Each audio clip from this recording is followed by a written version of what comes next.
வணக்கம் நண்பர்களே. உலகமே ஒரு பதட்டமான சூழ்நிலையில் இருக்கு. போர் மேகங்கள் சூழ்ந்திருக்கு.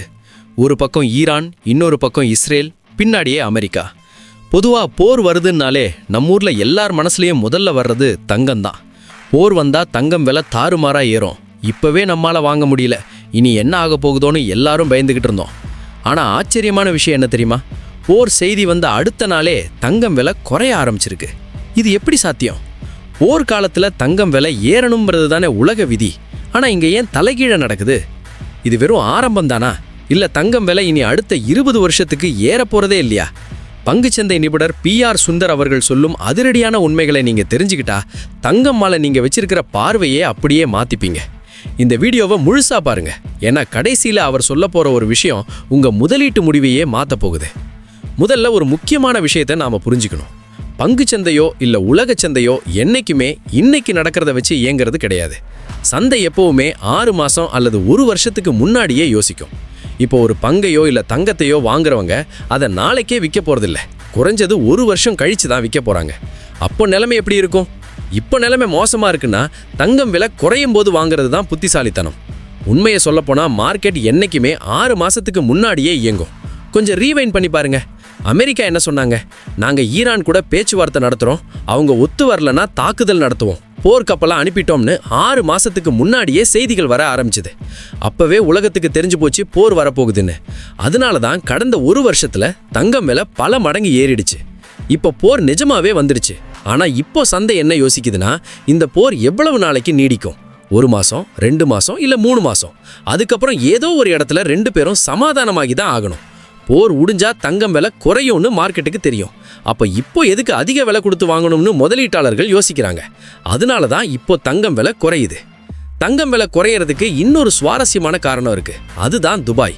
உலகத்தில் நடக்கிற மொத்த தங்க பரிவர்த்தனையில் 15% துபாயில் இருக்கிற கோல்டு சூக் அப்படிங்கிற ஒரு இடத்துல மட்டும்தான் நடக்குது. துபாயோட மொத்த உள்நாட்டு மக்கள் தொகையே வெறும் 5 லட்சம் பேர் தான். அப்புறம் எப்படி அங்கே உலகத்தில் 15% வியாபாரம் நடக்குது? ஏன்னா அங்கே வர்ற டூரிஸ்ட் அப்படி. இந்தியாவில் தங்கத்துக்கு இறக்குமதி வரி 15%, GST 3%ன்னு மொத்தம் 18% வரி இருக்கு. ஆனால் துபாயில் இந்த வரி கிடையாது. ஒரு பெண்மணி 40 கிராமோ ஒரு ஆண் 20 கிராமோ துபாயிலிருந்து இந்தியாவுக்கு வரி இல்லாமல் தங்கம் கொண்டு வரலாம். இன்னைக்கு 1 பவுன் தங்கம் 1 லட்சம் ரூபாய்னு வச்சுப்போம். 20 பவுன் வாங்கணும்னா 20 லட்சம் ரூபாய். இதே துபாயில் போய் வாங்கினீங்கன்னா உங்களுக்கு 3 லட்சம் ரூபாய் மிச்சமாகும். இதனாலேயே நிறைய பேர் துபாய் போய் தங்கம் வாங்குறாங்க. ஆனால் இப்போ அங்கே போர் நடக்கிறதால டூரிஸ்ட் யாரோ அங்கே போக பயப்படுறாங்க.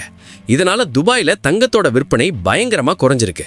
ஒரு பொருளோட தேவை, அதாவது டிமாண்ட் குறையும் போது ஆட்டோமேட்டிக்காக அதோட விலையும் குறைஞ்சிடும். வரலாற்றை திரும்பி பார்த்தா தான் நம்மளால எதிர்காலத்தை கணிச்ச முடியும்னு PR சுந்தர் சார் ரொம்ப தெளிவாக சொல்கிறாரு. 1980ல் ஈரானில் ஒரு பிரச்சனை வந்தப்போ 6 மாசத்துல தங்கம் விலை 4 மடங்கு ஏறிச்சு. இது கதையோட முதல் பாதி தான். ஆனால் அதுக்கப்புறம் நடந்த விஷயம்தான் ரொம்ப முக்கியம். அந்த விலையேற்றத்துக்கு அப்புறம் அடுத்த 28 வருஷத்துக்கு தங்கத்தோட விலை சர்வதேச சந்தையில் $1 கூட ஏறவே இல்லை. 1980லிருந்து 2008 வரைக்கும் தங்கம் அப்படியே தான் இருந்துச்சு. இங்கே ஒரு சந்தேகம் வரும். சார், 80லிருந்து 2008 வரைக்கும் இந்தியாவில் தங்கம் விலை ஏறுனுச்சு தானேன்னு கேட்பீங்க. அது தங்கத்தோட மதிப்பு ஏறலை, இந்திய ரூபாயோட மதிப்பு குறைஞ்சது தான் காரணம். 1980ல் $1 5 ரூபாயா இருந்தது, 2008ல் 50 ரூபாய்க்கு வந்துருச்சு. ஆனால் சர்வதேச சந்தையில் தங்கம் அப்படியே தான் இருந்தது. இதை தான் கமாடிட்டி சூப்பர் சைக்கிள்னு சொல்லுவாங்க. அதுக்கப்புறம் 2008ல் லீமன் பிரதர்ஸ் பொருளாதார வீழ்ச்சி வந்தப்போ உலகம் முழுக்க ஒரு அசாதாரண சூழ்நிலை உருவாச்சு. அப்போ தங்கம் விலை மறுபடியும் ஏற ஆரம்பிச்சுது. 2013 வரைக்கும் அந்த தாக்கம் இருந்தது. ஆனால் 2013ல் அமெரிக்கா அவங்க பொருளாதாரம் மீண்டு வந்துடுச்சுன்னு ஒரு அறிவிப்பு கொடுத்தாங்க. அந்த ஒரே நாளில் தங்கம் விலை 10% சரிஞ்சுது. அதுக்கப்புறம் 2013லிருந்து 2022 வரைக்கும் தங்கம் விலை பெருசாக ஏறவே இல்லை.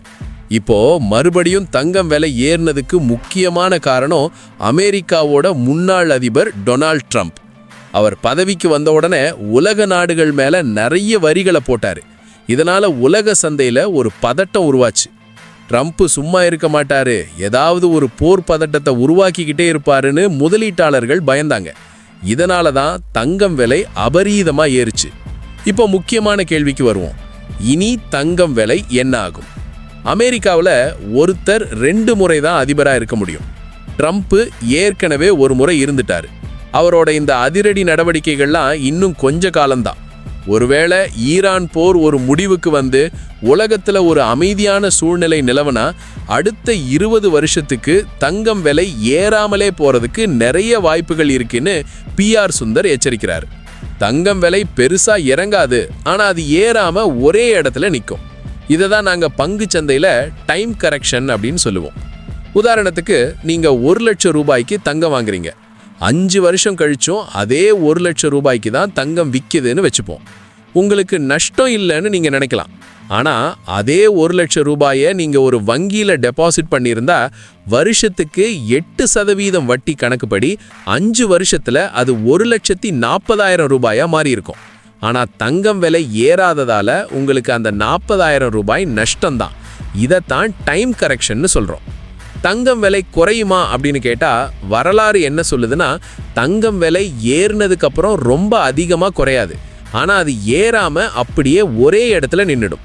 ஸோ அடுத்த 20 வருஷத்துக்கு தங்கம் ஒரு லாபகரமான முதலீடா இருக்காதுங்கிறது தான் இதுல இருக்கிற கசப்பான உண்மை. அமெரிக்க டாலருக்கு நிகரா இந்திய ரூபாயோட மதிப்பு ஒருவேளை பலமானா இந்தியாவில் தங்கம் விலை இன்னும் கூட குறைய வாய்ப்பு இருக்கு. நிச்சயமா பிஆர் சுந்தர் சார் சொன்ன இந்த தகவல்கள் உங்க எல்லாருக்கும் ஒரு பெரிய விழிப்புணர்வை கொடுத்துருக்கும்னு நம்புறேன். தங்கம் மேல இருக்கிற கண்மூடித்தனமான முதலீட்டை தவிர்த்து புத்திசாலித்தனமா யோசிங்க. தங்கம் இப்போ குறையிறது ஒரு தற்காலிகமான விஷயம் மட்டும் இல்ல, அது ஒரு மிகப்பெரிய பொருளாதார மாற்றத்துக்கான அறிகுறியா கூட இருக்கலாம்.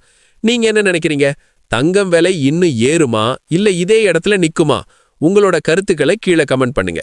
இந்த மாதிரி ஷேர் மார்க்கெட், தங்கம் மற்றும் முதலீடு பத்தின ஆழமான தகவல்களை ரொம்ப எளிமையா தமிழ்ல தெரிஞ்சுக்க நம்ம சாக்ஸார் சேனலை மறக்காம சப்ஸ்கிரைப் பண்ணிக்கோங்க.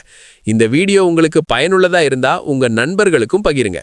அடுத்த ஒரு சுவாரஸ்யமான மற்றும் பயனுள்ள வீடியோவில் உங்களை சந்திக்கிறேன். நன்றி, வணக்கம்.